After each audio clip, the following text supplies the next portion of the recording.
ladies and gentlemen, about the question of life elsewhere in our galaxy or in our universe. Um, Aliens, are they out there? Is there anything beyond human life? Now, I want to learn lessons from history in thinking about this. So let's take two lessons from history. Number one, the Europeans search the world, the entire world. They circumnavigate the world, looking for a civilization with as much technology and that is as advanced as them. And they never find it. It turns out they are the most advanced and civilized that there is. And then, when they knew that, then they became, some of them became imperialistic about it and said, well, let's carry our civilization to the rest of the world. Then there's so in that case, we didn't know if we were going to be the center of the universe, as it were, but it turned out we were. Western Europe, Western civilization was the best. Compare that to the discovery that the Earth is not at the center of the universe, and they found out the Earth's going around the sun. Well, then the sun must be the center of the universe. No, that's not true either. The sun is just one of many stars. So there we are moving further and further from being important. And people always point to that, and they say, we're going to find out that we're just a lowly life form. We're like bacteria. We're going to find out that not only are we not a high life form, not only is the sun or the Earth not at the center of the solar system, it's not even important. The sun and the Earth are not even important in the grand scheme, and our level of life is not important in the grand scheme. Well, what if our experience turns out to be more like the Western Europeans, where they looked and looked and looked, and lo and behold, sadly, they were the most civilized.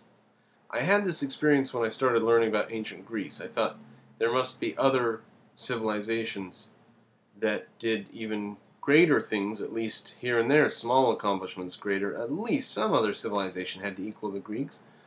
But the more you learn about history, the more you realize they are 80% of what's important in human history. Is right there in 3 or 4 centuries in their little teeny cultural influential area. So it could sadly turn out that the reason we don't hear organized radio signals from everywhere around us in the universe is because there's no one out there to send them. Now, let's imagine that there is some other life form. Unfortunately, it's quite likely that they will be militaristic and violent.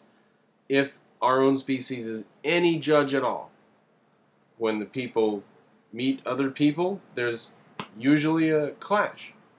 And I don't see why civilizations interplanetary-wise would be any different. So we might be at the top of the hill. If we're not at the top of the hill, we might be exterminated when we meet the other species. So it shouldn't be a big central focus of anyone's life whether or not they're aliens.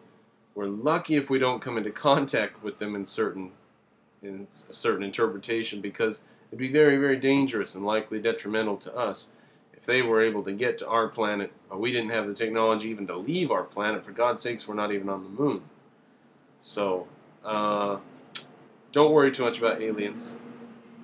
Rest easy. If they do find us, then we're going to have to fight. So I guess it's good that we're looking to see if they're out there, but we shouldn't try to contact them. And we shouldn't worry too much about them until we do find them. Remember, we might be the top of the line. We might be the best that evolution has created in this galaxy. The likelihood of that's pretty low. But if you consider the 2 billion years that the Earth had single-celled organisms before they even got multi-celled organisms, if it takes 2 billion years of stability just to get multicellular life, let alone large mammals or large animals of any kind, and then intelligent life, it's just insanely improbable. So there we are. Forget about the aliens. Don't worry about them. Don't lose any sleep over aliens. Unless they do contact us, then we need to start worrying and get our defenses ready. Sadly, they might not be friendly.